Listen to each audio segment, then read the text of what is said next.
up, everybody? Welcome to Under the Arch Sports. I'm Eric Hobbs. And I'm David Woldingen.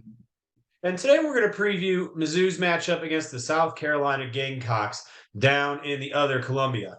Before we begin, make sure you subscribe to our YouTube channel and find us on Facebook, Instagram, and on Twitter. Right, so, for the first time in a little bit, we could do one of these videos, and Mizzou's coming off a win, David, so, kind of a different vibe. Yes and no. I mean, when you put up 67 yards offense in the second half, it doesn't put a good taste in your mouth, especially when it's against Vanderbilt, the second to last defense in the country. Yeah.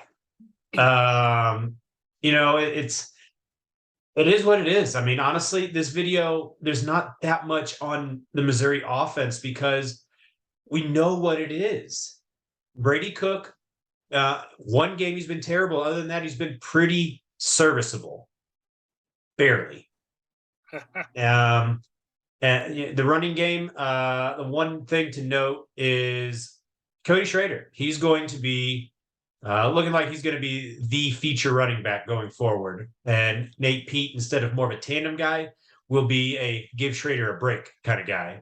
Well, and tip your hat to Schrader. He earned it the way he's been running, honestly. Yeah, no doubt. And honestly, I only have two more thoughts on the offense.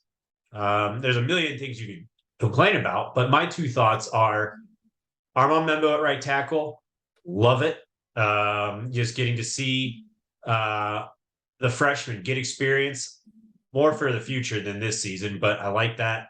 And also with Sam Horn, the drama of, everyone hearing that he's going to play, that he didn't. I think we can expect to see Sam Horn play if the game situation allows it, where the game's out of hand one way or the other. I don't think Drinkwitz is going to script a series in the second quarter like Gary Pinkel did for Gabbert or James Franklin or anything like that back in the day. I don't think we'll see that. I know it's not going to happen, but I'd love to see him just start him. And then switch between all our quarterbacks and see who has a hot hand. I know not drink style, absolutely not going to happen, but it'd be kind of fun to see if he actually pulled that off. Yeah, I mean, let's face it. South Carolina's defense, we were looking up statistics. If Missouri's offense had any sort of pulse, it would be a huge opportunity. But I don't think that Missouri's offensive line, I think they are so talent deficient that it doesn't matter.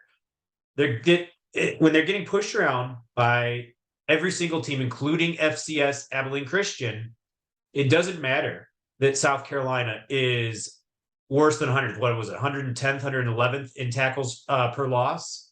That number's going up against Missouri. They're gonna improve their ranking on that one. Let's face it, that's going to happen.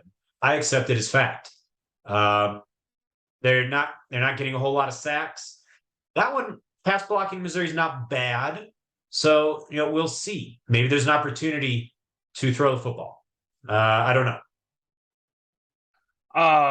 I think if you're going to get Sam Horn in, this might be the game to do it just because they aren't a good pass rushing team.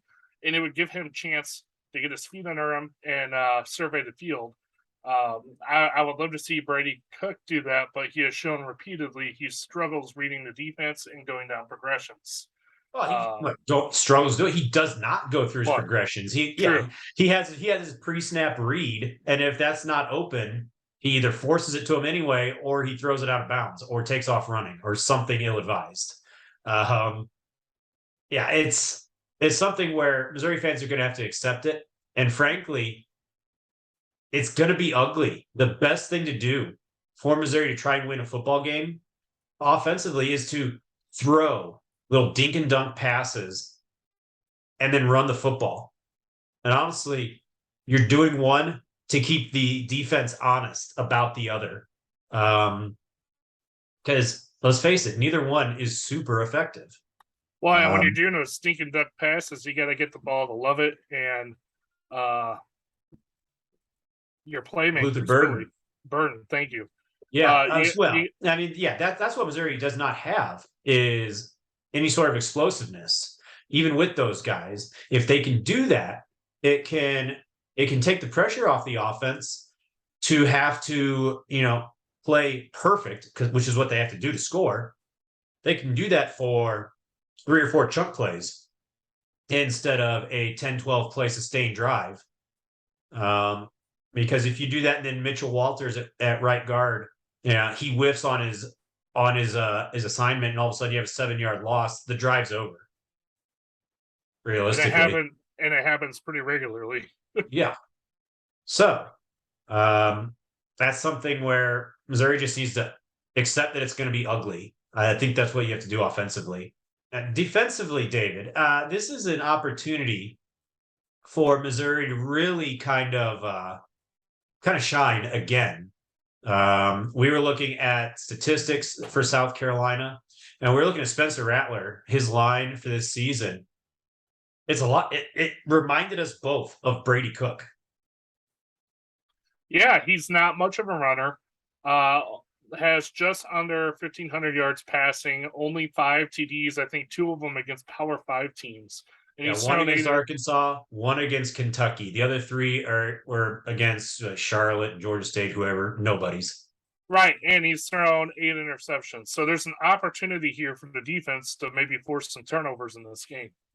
Yeah, it's a sign. Well, it's something to point to anyway for this Missouri secondary, coming off what I thought and what I said in the recap video was maybe the best performance from a Mizzou secondary I've seen since I started following Mizzou regularly.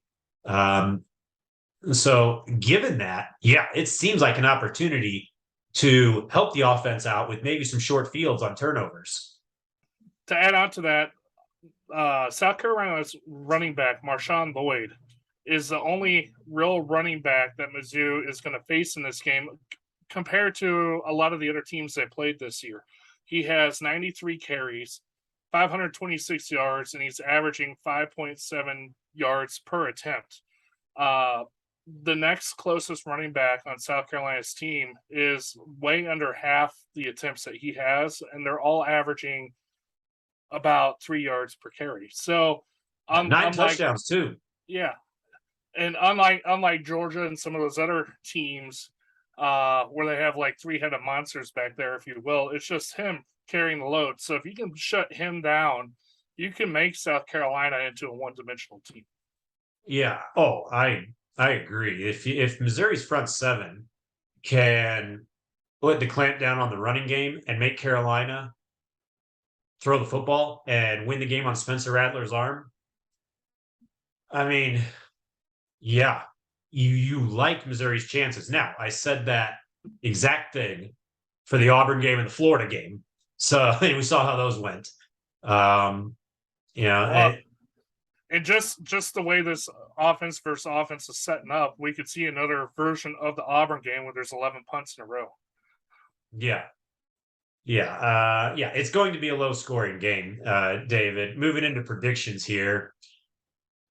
Again, one day I will get a win against the spread. I'm still winless against the spread somehow. So whatever I pick here, take the opposite to the bank and put your house mortgage on it.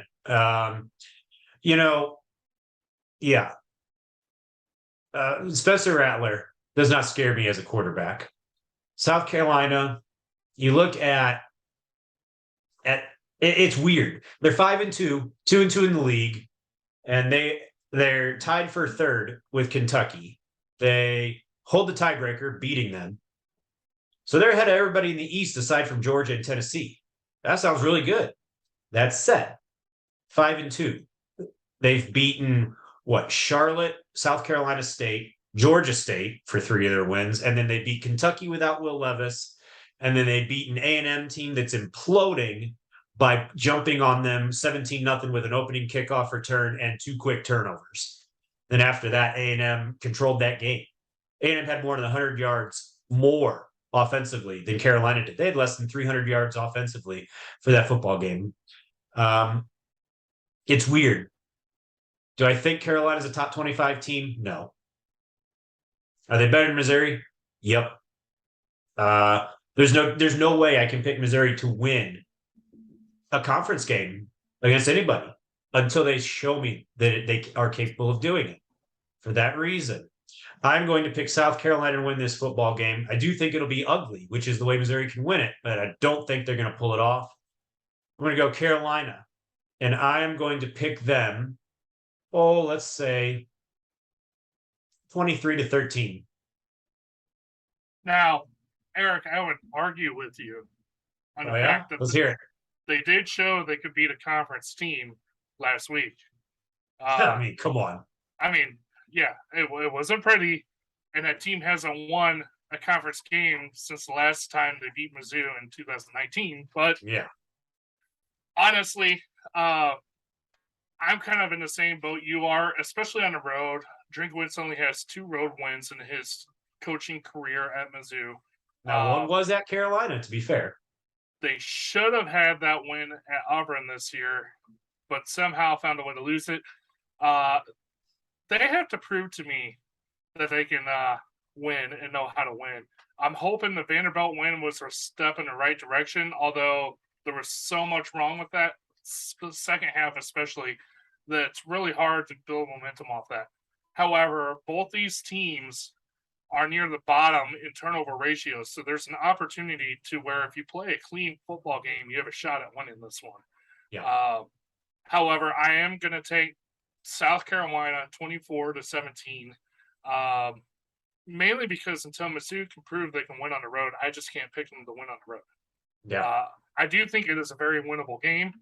If the offense can show any type of pulse at all, but until they actually do it, I can't pick them. No. So until we see the game and everything that happens, continue to watch Under Yard Sports, and we'll keep you up to date with any interesting news and info going on with Mizzou and all other sports St. Louis. Thank you for watching.